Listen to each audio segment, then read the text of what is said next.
Hai polo menos 10 anos que en Mei xa se fala da construción dun parque acuático. Co paso do tempo e despois dunha ubicación fallida, o proxecto semella que agora vai camiño de materializarse. Os comuneiros de San Vicente de Nogueira deronlle esta fin de semana luz verde ao alugueiro duns terreos para a construción do que será o primeiro parque acuático do Salnés. Agora a cesión do espazo á empresa que se encargará de construir o complexo queda a expensas dunha nova negociación despois de que os comuneiros exixisen melloras sobre a oferta presentada.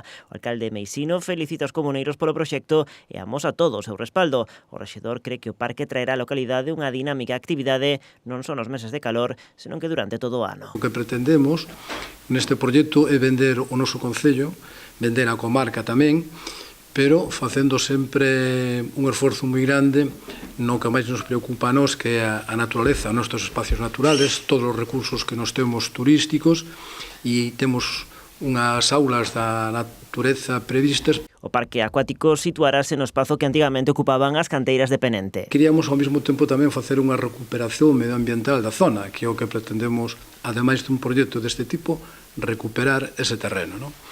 E vai a ser algo que se vai integrar perfectamente, de feito, por eso estudiamos con moita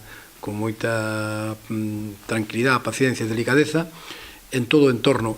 Algúns dos veciños da zona amosaron o sábado a noite na Asamblea dos Comuneiros as súas dúbidas. Creen que a construción do complexo podría afectar aos seus mananciais ou que os movementos de terras acaben provocando fendas nas súas casas. Non hai absolutamente nada de corrementos de terra porque non se van facer apenas excavacións, sino todo o contrario.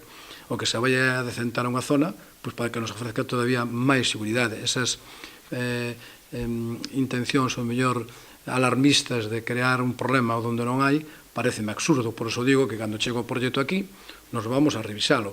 E estou convencidísimo de que non vai haber ningún problema de terras. O acordo para a cesión dos terreos saiu adiante por unha ampla maioría dos comuneiros. 90 persoas votaron a favor, 6 en contra e unha abstívose. O parque acuático vai ocupar uns 70.000 metros cadrados de terreo forestal a cambio de 20.000 euros ao ano. A cesión sería por 30 anos, o máximo permitido pola lei, aínda que podería prorrogarse outros 5. Se todo vai segundo previsto, o parque podría estar rematado en setembro do 2019.